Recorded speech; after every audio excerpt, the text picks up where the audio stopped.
one more from AOC, because Clarence Thomas really went after Ketanji Brown Jackson in one of his briefings. And I thought it was quite, you'll see. Well, he's giving you Thomas Sowell level stuff here, and AOC ain't having it.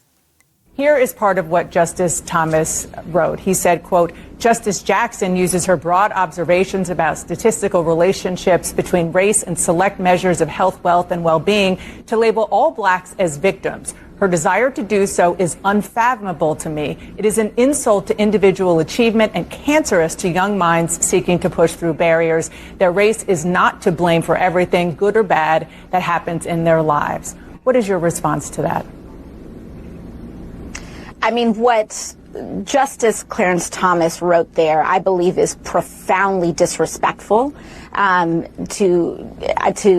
just think it was profoundly disrespectful to his colleague. It includes sweeping assumptions about her worldview, whereas when you look at what the response was from Justice Ketanji Brown, we saw that her dissent was grounded in fact. It was grounded in the facts of the case. For him to come out and insinuate that her opinion is due to some sort of inferior or less than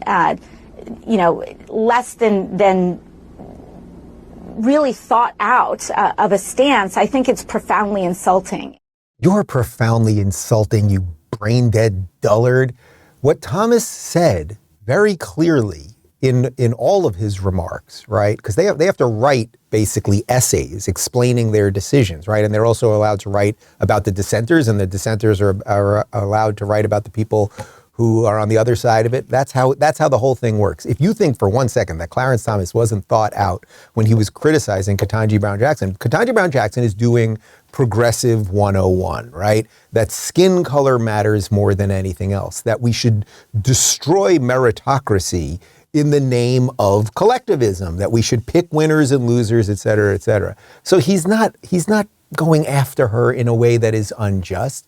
What AOC does not like is that Ketanji Brown Jackson and AOC are on the wrong side of this thing, and most people know it, right? I mean, I get that there is like this hysterical, never-ending, screeching AOC-style mainstream media person who demands that we look at everyone's race and is obsessed with everyone's genitals and everything else. But the average person, when that court order came down last week, I really think the average person was just looked at it. For anyone who was just paying attention, not the most hyper-political people, the average person was like, yeah, we shouldn't be discriminating, and we should stop punishing Asian kids, and we should stop punishing white kids. And if there were any laws that were stopping black kids from getting into schools, then sure, we should look at that. We should not have any discrimination.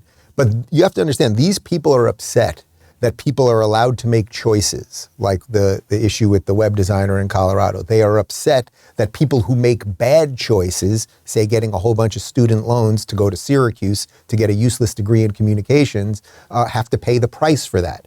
And they are upset that discrimination will not be part of the college admissions process. This is the backwards way they look at everything.